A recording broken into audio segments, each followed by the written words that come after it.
Happy International Dog Day! International Dog Day is actually next Thursday, which is August the 26th, but I only celebrate on Fridays and Saturdays. So we're doing it today.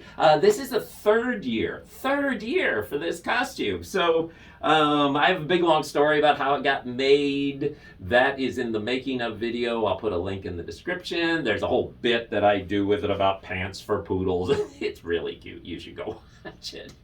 I'll put a link for that in the description. And also for this one, I did a video last year on the stupidest thing I have ever done in a costume.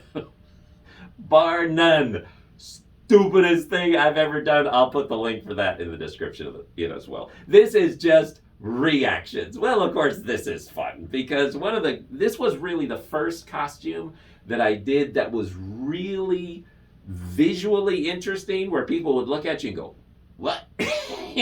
But then there was a whole bit that went with it in addition to the holiday. And so this was really the first whole kind of thing there. And of course, the bit here is we need to get some pants on those pom-pom poodles, et cetera, et cetera. So that's always fun because the interactions are really, really fun because people are confused when they walk up, and then I launch into the bit, and then we start laughing, we start carrying on. It's great.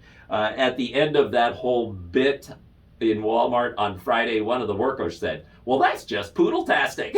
I thought, yay, poodle-tastic. I'm going to use that. At one point, one of the security guards, I was talking to them, and she said, when is KY3 going to call you and, want to do a story on you? And I just looked at her and I said, I will never do a story with KY3. And she went, what? KY3 is a local TV station.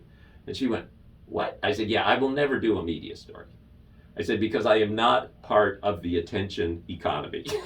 And so that led into a big discussion about the attention economy, which is always fun. I mean, it's fun to do the fun stuff, but then it's fun to get a little bit more serious. I got into another really serious discussion as well.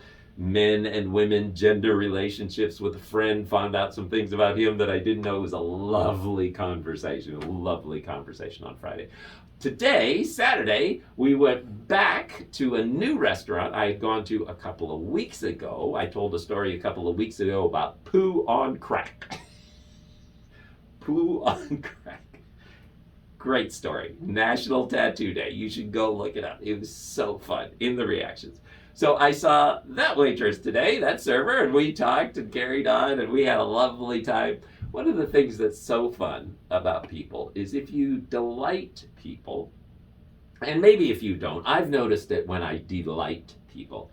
If you delight people, typically when they turn their back and start walking away, they will be delighted enough, they will forget that they're only 3 or 4 feet from you and you can hear what they're saying.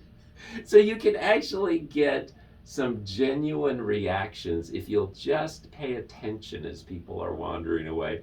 We did a bunch of interactions together. That server had lots of fun today talking to each other.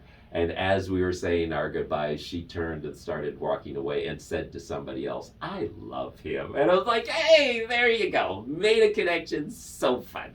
As I mentioned, this does have a bit that goes along with it, and it is a bit how we are exposing the plight, I tell you, the tragedy of what the standard poodle suffers from the continental cut. I've noticed the bit doesn't play quite as well when you're talking to young, hip people, because sometimes they don't get the joke. They stand there looking really concerned.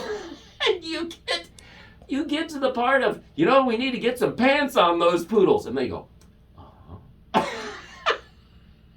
had that happen today a couple of times. There were these 2 young men that I was chatting to, and they were listening intently and empathizing. And I get to the punchline, and pants for poodle, and they go, I didn't have the heart to tell them it was a joke. So anyway, the other thing that's fun with this, there is a website I put up called pantsforpoodles.com, and just for fun, I did put a donate button on it, and it does work.